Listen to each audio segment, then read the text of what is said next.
We are going to welcome now to the stage. I feel like this is like a Lakers game. You guys are going to run down and like the gauntlet, but let's do it maybe if we're going to do it that way in order.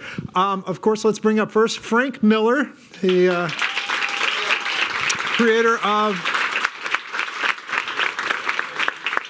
The Dark Knight Returns. Are we all going up? We're going to go in a different order. We got Tony Patrick, who has just done Batman and the Signal.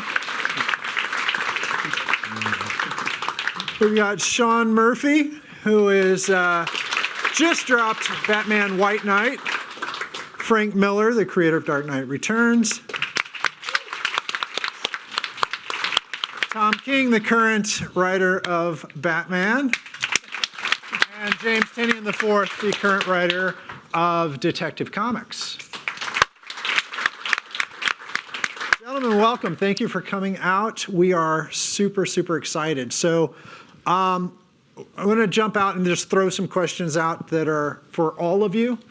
Batman is one of the most well-known, well-loved characters in the world across literature, and yet dark, brooding, tortured, broken, quixotic, ridiculously wealthy, basically unrelatable in almost every aspect. How do you account for this popularity of the character? I thought he was a bundle of joy. To write, maybe. Hey, look, he's having a good time. Maybe the crooks aren't, but he's All right. he ain't so gloomy. Yeah. He comes from a very dark beginning, but you don't keep doing something for that long, and because you're depressed. Okay. So it's just me that keeps doing the depressing. I get it. No, you just keep doing what you're doing. I'd say what I relate to is he's sort of a machine for turning pain into hope. Like his superpower, the one power he has to stand next to Batman and Wonder Woman, is that his parents were killed. Like that's an odd superpower to have. But what makes him powerful is at the worst moment in his life, he turns that moment into strength. And I think a lot of people, when they look at their lives, they sort of come to realize that the pain and the worst parts of you become the greatest parts of you, that become sort of what you rely on in the bad moments. Is like, I've been through something, I've done something horrible, or I've been through something horrible, now I can handle the horrible that's coming at me. Like Friedrich Nietzsche. Yeah, like Friedrich Nietzsche, you know? Yeah. Okay. Batman's looked into the abyss, as we all have, and And he's the okay abyss with was it. afraid. Abyss was afraid. It's the one time that's happened. Yeah.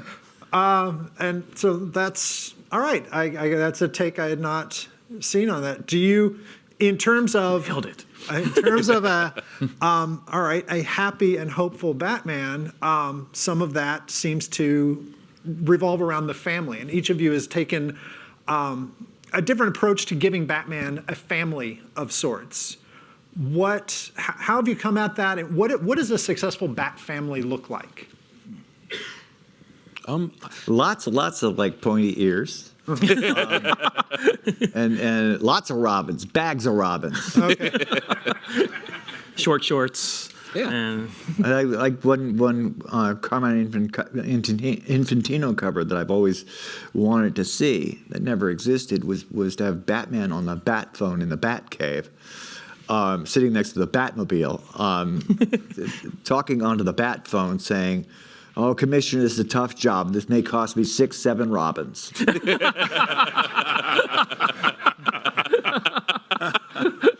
Once they started killing one, then they killed another. I figure it's open season. We don't even bother with the 900 number anymore. Yeah.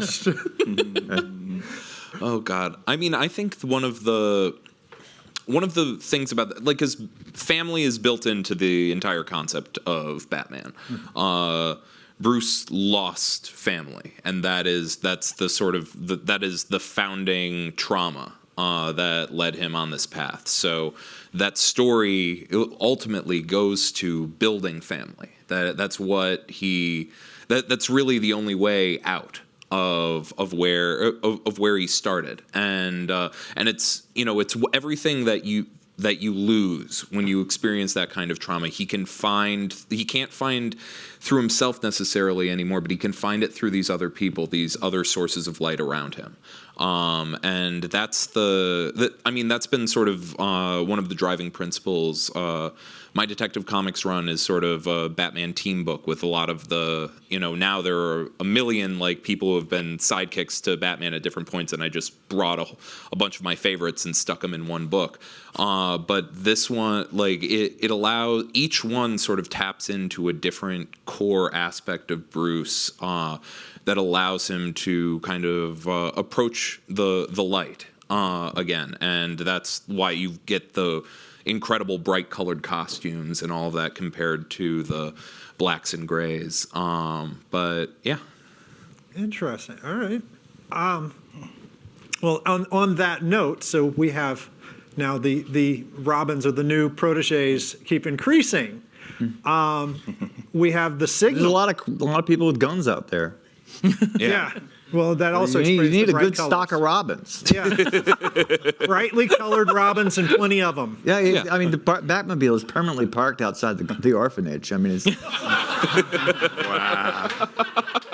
Kids love cars. It's true.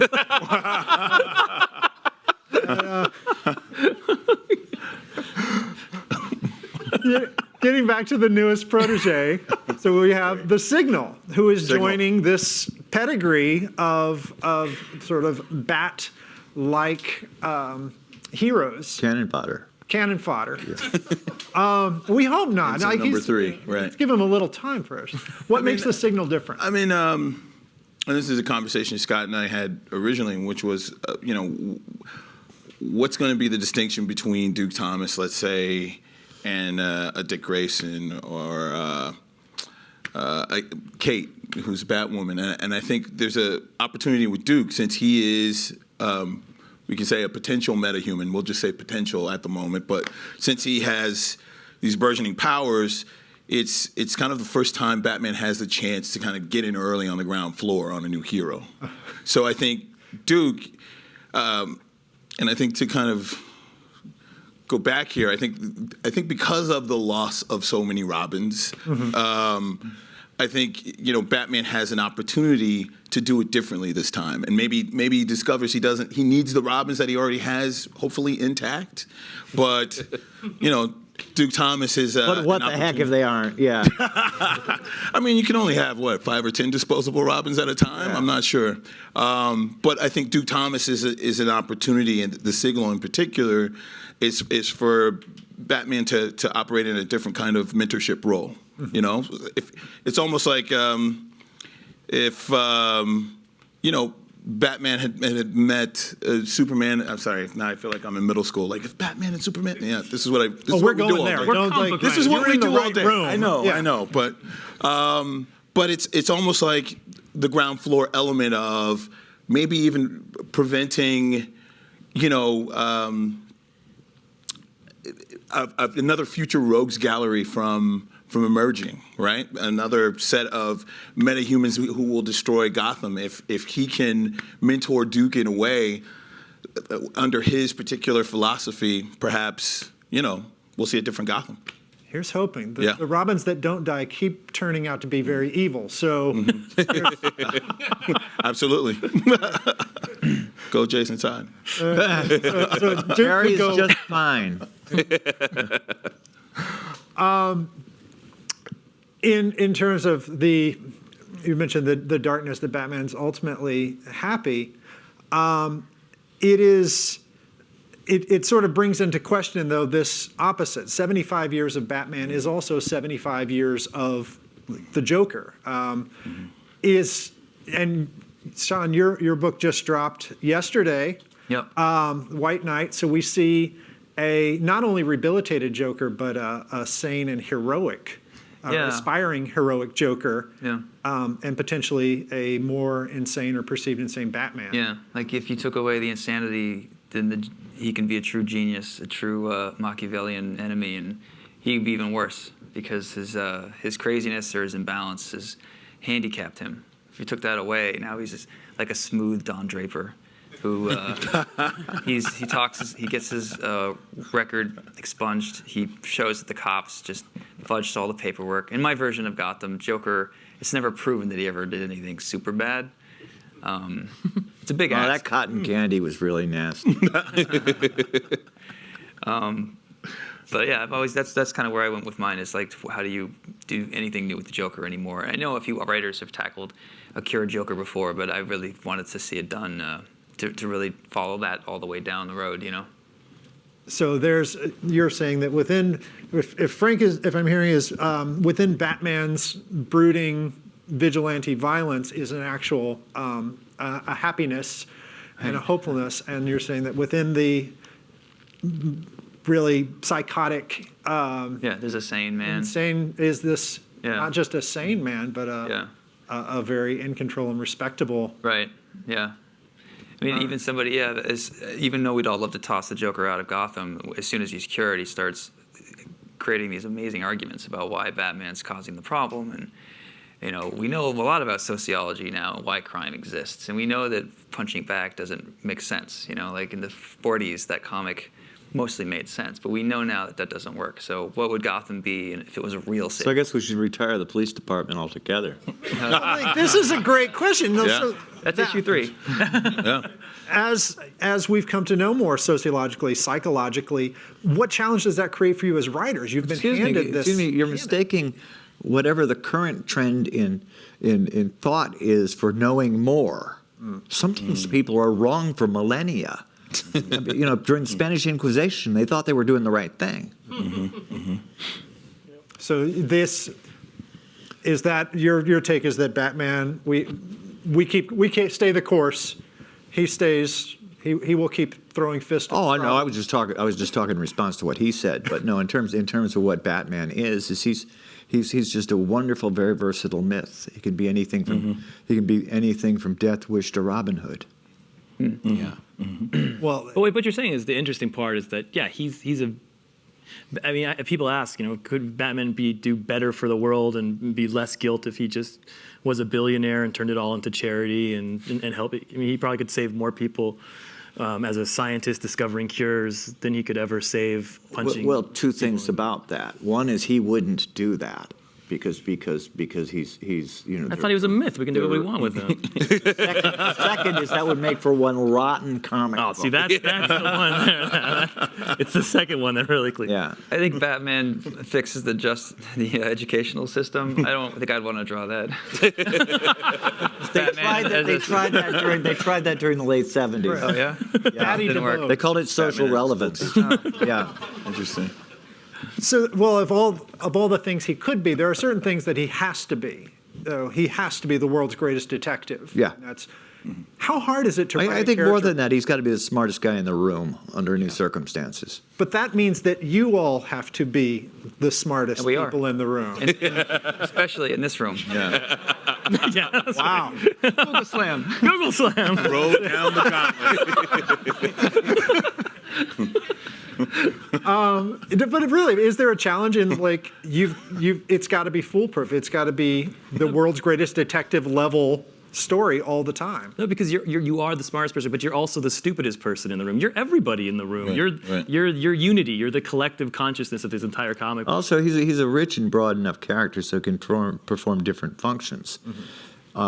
He's also part terrorist, in that they strike terror into the hearts of criminals. And his first night out in Dark Knight is a rampage of terror to make all the criminals scared. And he continues that through the series. And he dresses up like a giant bat. This guy isn't around to reassure anybody. What would you say for each of you is, what is your fingerprint on the character? What is the thing you say, like, I gave Batman that? I gave him a really high collar, like Dracula. I have his Batmobile. The exhaust is on the front, so it's always shooting flames. And I made Arkham look like Transylvania Castle. Okay. So Batman's become like the devil in the city. It's sort of a storytelling element. So I mean, because I draw, people can actually see the hard work I do. Surrounded by artists, I'm in trouble here. Oh wait, no, I'm with Frank on this too. I forgot. Yeah, I forgot that you draw. You forgot that Frank Miller draws. Smartest guy in the room, indeed. Guy in the room. Come on, We have some books we can give you. You're next. What did I add to Batman? Yeah. The only look, Batman's been around for 78 years. He's been written in every medium. A guy named Frank Miller wrote the best Batman story ever, and you can't write better than that. Did he draw that too? Yeah, but the collars were really low, so you wouldn't like it. So then no. Very short ears. Yeah. So second smartest guy in the room. So the only thing you can, you can't add new ideas to Batman. What you can add is yourself. You put yourself into Batman, because that's the only thing original you can bring is sort of your own consciousness and experience or whatever. Yeah. So what I added to Batman, I don't know. He's a little more emo. He stares out windows and sadly. I think I added to Batman, or what I'm trying to add to Batman is happiness and him trying to be happy. Which, I mean, I can't make Batman darker than you made him, and I can't make him more of a family man than you made him, James, or as high collared as you made him. But I can make. That's the one place that I think we can go with Batman that'll create a lot of conflict is giving him a little happiness and seeing how that mixes with his bitter. All right. What about you? What did you do as your fingerprint? I'm working on it. Book's not out yet, but a little bit more sunlight. Since I'm dealing with daytime Gotham, Yeah. I'm giving him a little bit more Bruce Wayne. Nice. A little bit more R&R during the daytime, maybe about 15 minutes. Coffee breaks. Yeah. All right. James? My turn. My turn. It's- Yeah. Okay. Well, I Frederick Wortham, when he wrote *Seduction of the Innocent* and proved that comic books were the source of all juvenile crime, he claimed that Batman and Robin had the perfect homosexual relationship. I made Robin a girl. So there. Well done. Thank you.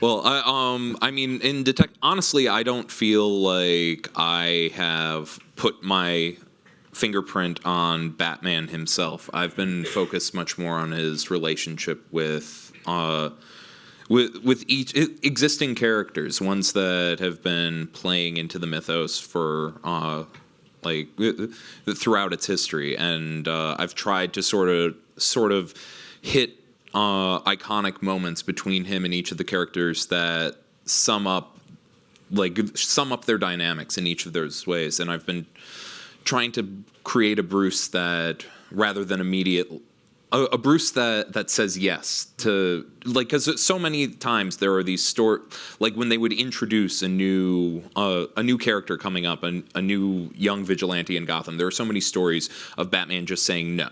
Like Batman just trying to shut them down out the gate. And this is the Batman who I think is more the idea that Batman's a loner when Robin showed up 1 year in, just a few years into the creation of Batman. Batman has been about family for the whole time. So the idea of him, how do I make this work? How do I bring these people in? How do I create something bigger, and can it work? Is it actually a good thing to actually say yes to all of these young people at the same time who are trying to work out their issues by I'm saying bring them all in. Yeah. Like 30 Robins. Yeah. I mean, that's basically a detective. We got a major bank robbery with machine guns being used. Send me 10 Robins over there. I'm too busy over here. Yeah. One's bound to get through.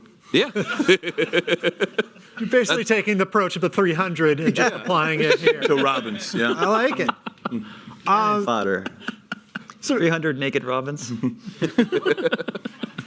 There we go. It would sell. I think we've got a pitch. There's a market for everything. You talked about putting yourself into the character. Tom, your background is in the CIA. So how has that influenced your creation? I mean, it influences everything I write. That's how I spent my 20s. Mm-hmm. If I was to write about my current life, I'd just be writing about a guy who writes Batman, and Grant Morrison already did that. So that sort of experience of having seen people really be brave and having seen people really be afraid and having been both of those two people, I can't talk about it directly because I'll get arrested. Classified? Yeah, We get that. and I care. I don't want to leave the secrets, but also the arrest thing is big. So I put the emotions in it, and I sort of draw from that experience. And, my standard line is like it helps. Writing about getting shot at if you've been shot at, but I think that's kind of BS. I probably just say that. It doesn't help at all. It does sound cool. Yeah, no, because if I wrote, it stinks because you can't write realistic. Like Batman's famous thing, Frank, you did this better than anyone, is to when he's interrogating someone, is to dangle them off a building. Yeah. And then open his hands up and be like and then they just start confessing. That doesn't actually work.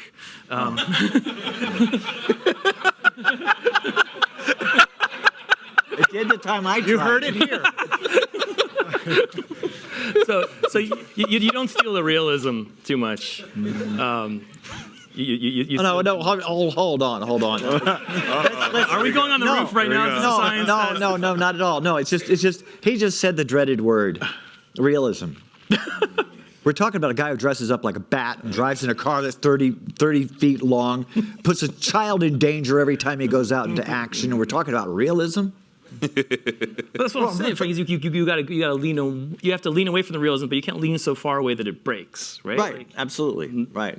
But that brings up an interesting point because you do bring realism, Frank, into your work. Into Dark Knight has these constant, very real political themes, and through all three installments, from Reaganism to nationalism run amok. Dark Knight Master Race, as the last one, is particularly poignant right now. So, do you come from a political perspective when you're writing these stories, or is that just what happens to fall in? Obviously there's a political perspective in life if you're awake, but also when I started the very first Dark Knight, it just struck me as odd that comics were so divorced from everything else in the world, and that here we have all this cartooning talent, and we're not using it to do what cartoonists are most known for, which is political cartoons. And so to me, it was just a natural marriage. And it gave the series a Greek chorus, that is a way for the rest of the world to react to Batman being out there. And that's just been a device that's continued throughout. One thing we mentioned backstage, and this was every installment of The Dark Knight Returns has now happened during a Republican administration. Coincidence? Just that's when the story came to you? Hell, I don't know. It's as diplomatic an answer as we could hope for. No, it was direct. It's just, I've got no idea. You'd think they'd, I don't know. All right. Not me, pal. Something I want to come back, Tony, to something you said earlier about you're bringing Batman a little more into the light and doing this, and you said that it's Gotham by day. Gotham itself is as much a character in the mythos as as Robin or the Joker, and more so than any other setting, certainly more than Metropolis. How has that influenced you? How have you played with that? How do you guys think of that as a character? It's a big sandbox to play in, especially daytime Gotham, because even now as we're working on it, we're figuring out what the distinction between nighttime Gotham, which is what mostly we've seen in the majority of the books, and then a new daytime ecosystem. So is that where new heroes and new villains actually test out their skill sets, plans?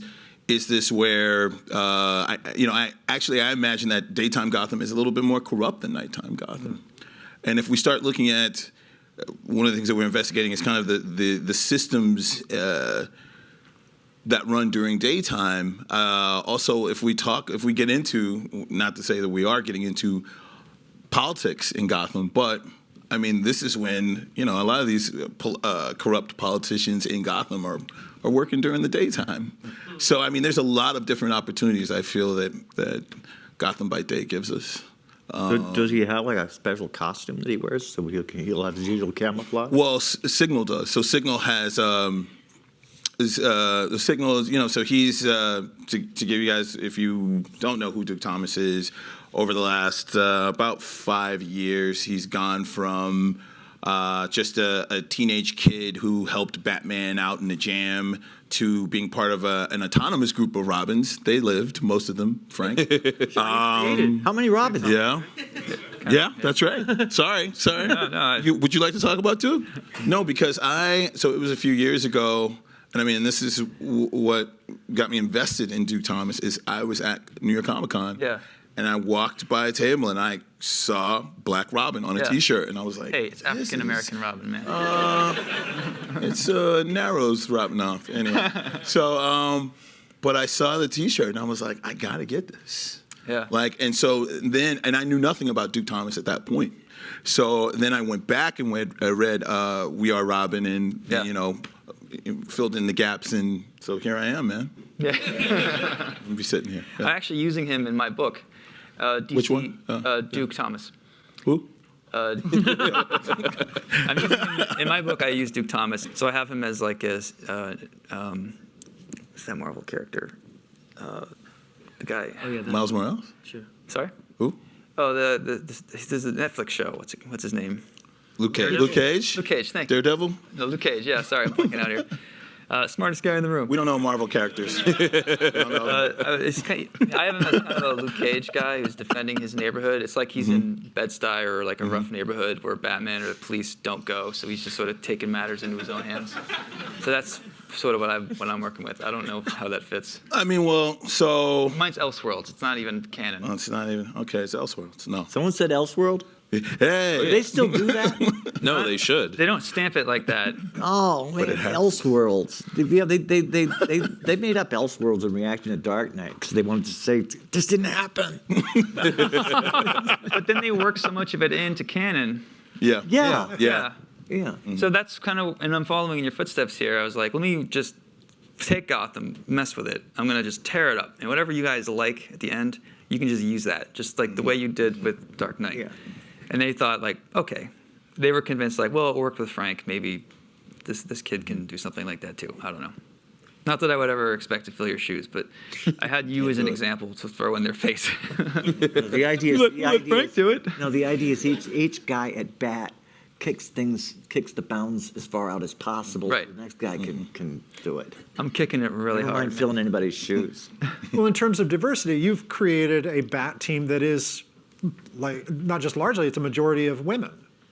Well, I mean, there's a lot of great, right now we've, Batwoman, the Batwoman that Greg Rucka created with, or developed with J.H. Williams, was one of I think the best additions to the mythos in a long time.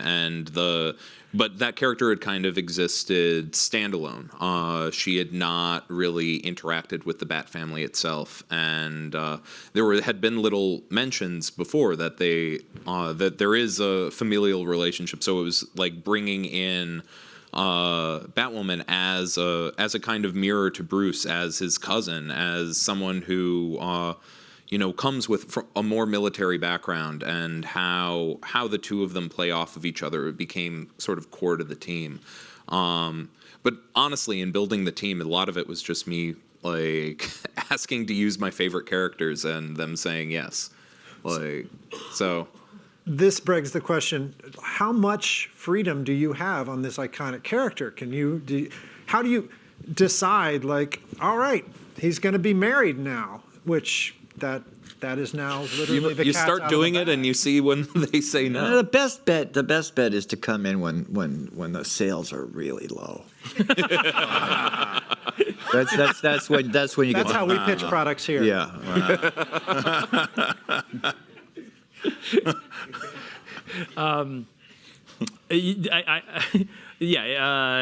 Being sales low is really helpful. That's why I try to crash every project and then raise it back up.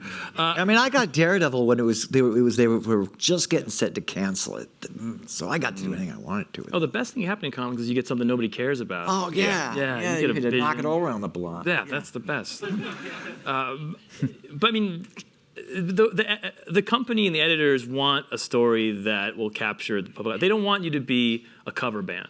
They don't want you to just be like, okay, here's the hits. I'm going to play them over and over again. A lot of times they do. They think they do. Sometimes, you know, they don't. If you get a good editor, they don't. Yeah, that's right. You got to find the right editor. Yeah. That's 100%. That's true.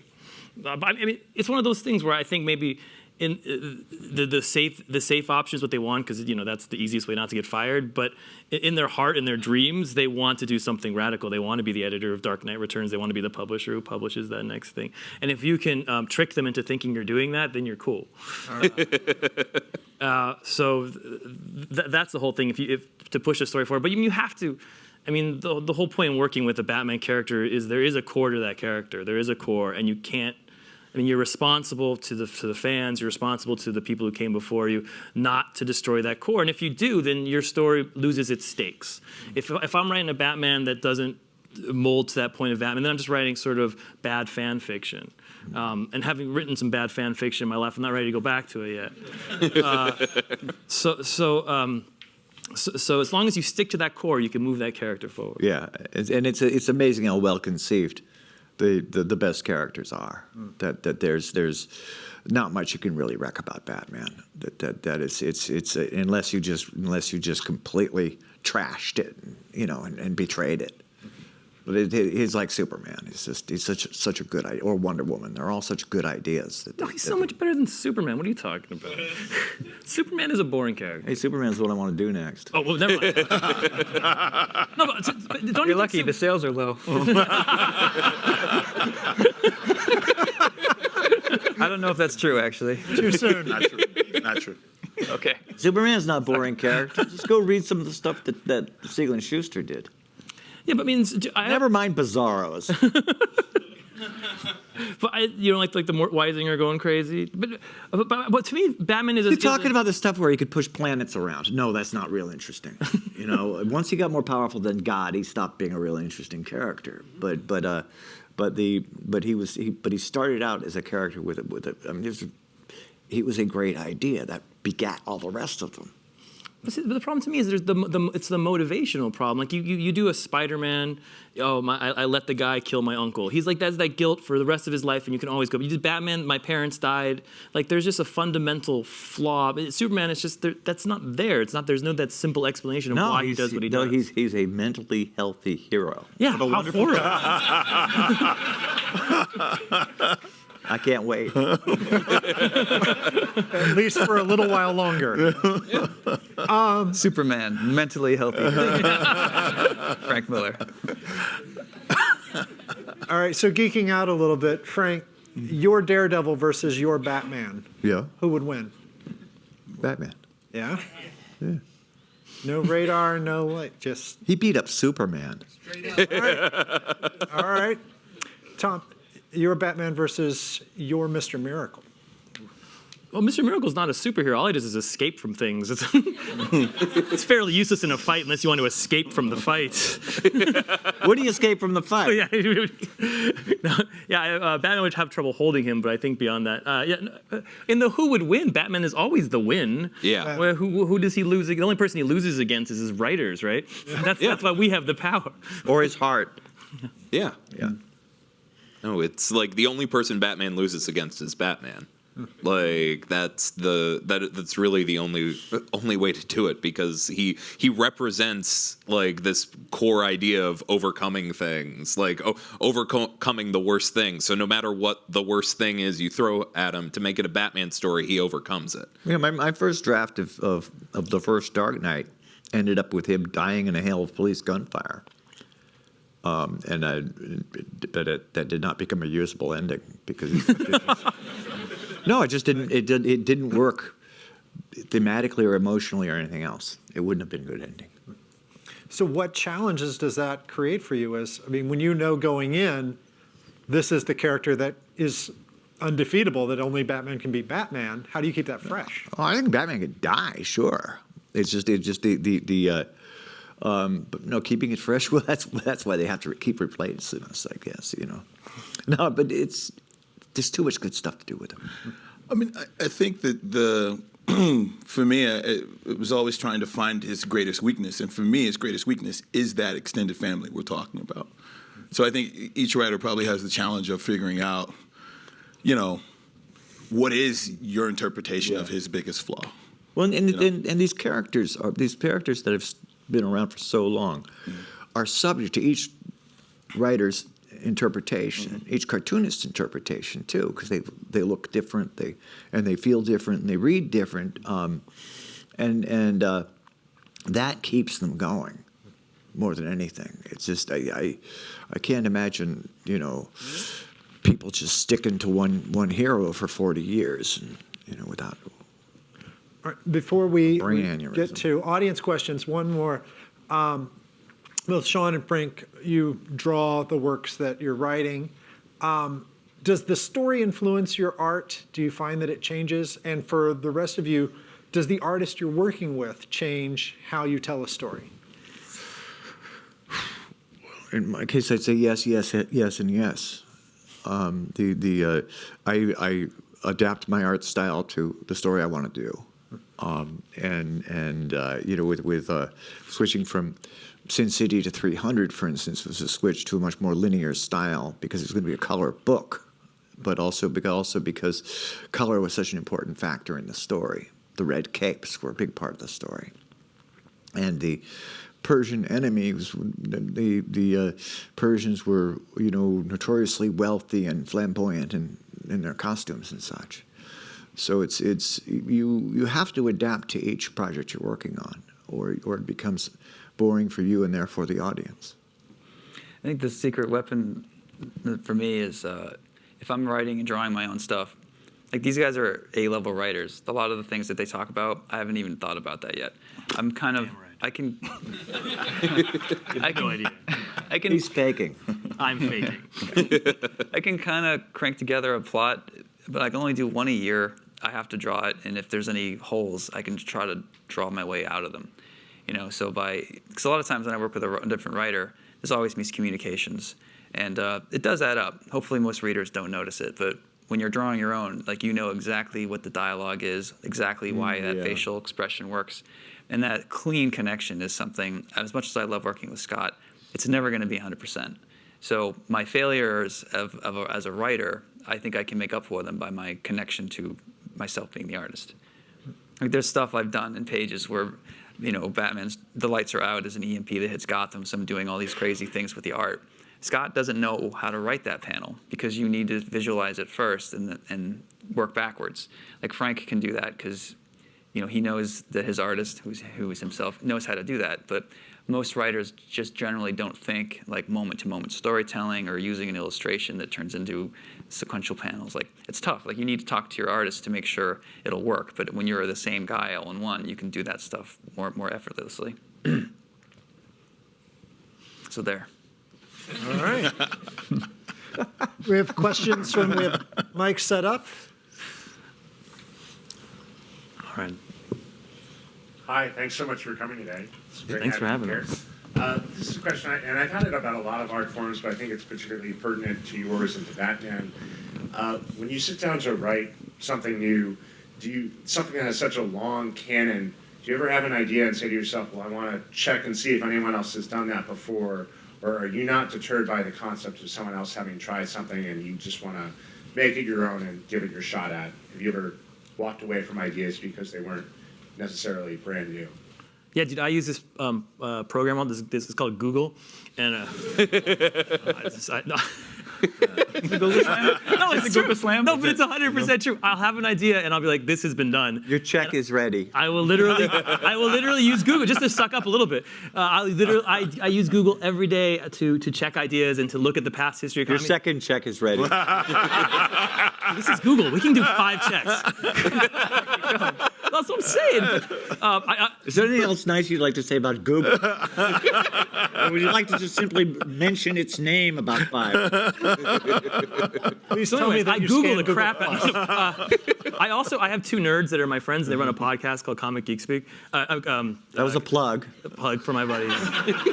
No, Smaller check. that's actually not the name of it. It's called Gotham by. Anyways, for geeks. Anyways, and I use them as a brain trust. They're bigger nerds than I am, which is saying something. Do they use Google? No, they used Yahoo. It's like it's just a bullet comes through my head. So yes, that's a long nerdy suck up answer. I use Google a lot too. I got the checks already. All right, sorry. Never mind. I've got like a full bookshelf of pretty much like every major Batman story that that meant something to me growing up, and I spend a lot of time revisiting those stories. A lot of it is to make sure that I'm not touching on beats from before, but it's a lot also me finding the moments that move me the most and try not to recreate them, but to get into that mindset of where I was when I was reading it and how to express what I'm feeling now. I think Tom said earlier that it's about putting yourself into it, and that's the thing that's never been in the comic before. It's my perspective. My Batman is different than everyone else's Batman because there are the stories that matter the most to me. It's a different constellation than any of the other writers up here.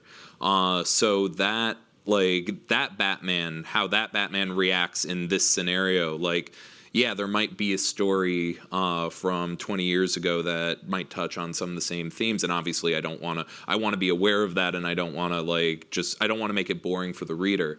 But bringing if I feel like I'm saying something with the story I'm trying to tell, and I'm bringing these characters in and using my Batman, my the version of Batman that I hear in my head when I write, that is different. So I don't concern myself too much with it, but I am conscious of it. Yeah. So sort of a follow-up on that to the rest of the people. So it sounds like you kind of grew up and Batman was always sort of your favorite part of the comic universe. But for everyone else, is that the same for you? You were always, that was your favorite growing up and you were most drawn to it? Or were you more just sort of drawn to comics generally and you sort of ended up doing Batman stuff? I was big on Superboy and the Legion of Superheroes when I was a kid. Great character. Batman came a lot later. Like the Jim Shooter written by a 13-year-old? Yeah, it turns out. Yeah, then I ended up working for the guy. For me, it was Batman and the X-Men.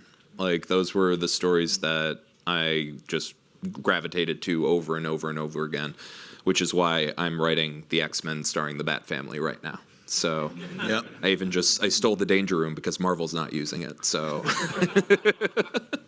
yeah.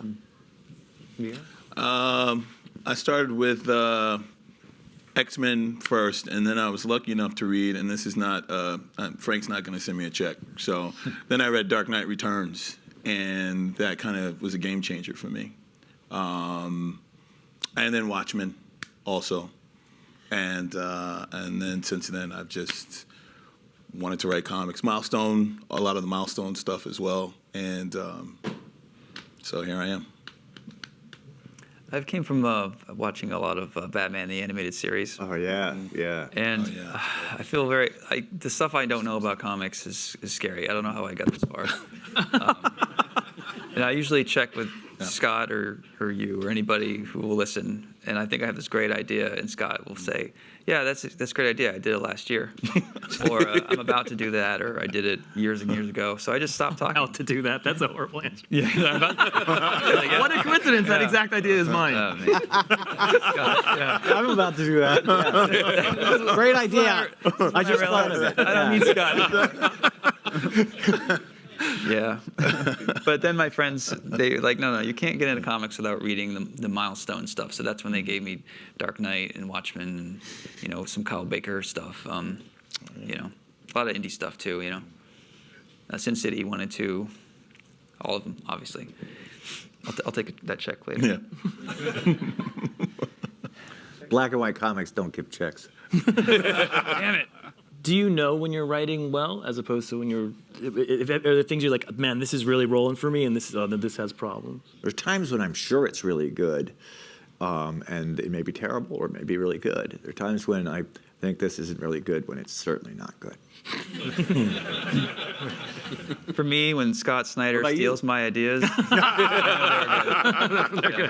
an I honor. know you've made it. All right. Thanks, guys. You guys are all great. Thank you.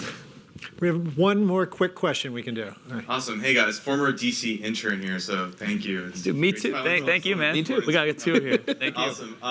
So it seems like, over the last decade or so, Batman has become Bruce's like full-time identity or job. I'd love to hear how you guys approach writing like the Batman persona and writing the Bruce Wayne persona, and how you balance that. I mean, isn't Bruce Wayne actually the mask? Yeah. I mean, that's one interpretation, maybe. Well, my feeling was always that when Batman retired, Bruce Wayne started dying, and Bruce Wayne actually started steadily getting younger and healthier when he put the cowl back on. So he doesn't feel comfortable in street clothes, I don't think. There's I forget who described this first. It may have been Mark Waid, but there's an idea that for both Batman and Superman, that because there's a lot of talk of dual identities, but that there's actually it's actually a 3-part system. That there's Batman, the persona he puts on to frighten criminals in the street, and there's Bruce Wayne, the persona he puts on to mask the fact that he's Batman, and then there's the strange man in the cave. There's this figure in the cave who is speaking to Alfred, who is still connected to that 8-year-old boy, who is still that 8-year-old boy that he was before, but he's driven to be this thing, and he's never going to really be able to grow up because he will always be in that moment, and that when he succumbs fully one way or the other, it doesn't quite work. So it's like he needs to stay in touch with that person in the cave, which is why I think that his relationship with Alfred is so powerful, why his relationship with the Robins is so powerful, because they actually know that person, and there are very few people who do. What about Batmite? Where does he fit in? He's just his biggest fan. Don't you find it kind of spooky about how we now casually refer to the Robins? Oh, yeah. I mean, how many Robins can you? Come on. What, you added a Robin? You're not innocent. Ever in heard? this. Yeah, but I didn't kill her. Yes. All right. Well, that's what we have time for. Thank you very much. This has been amazing. We have.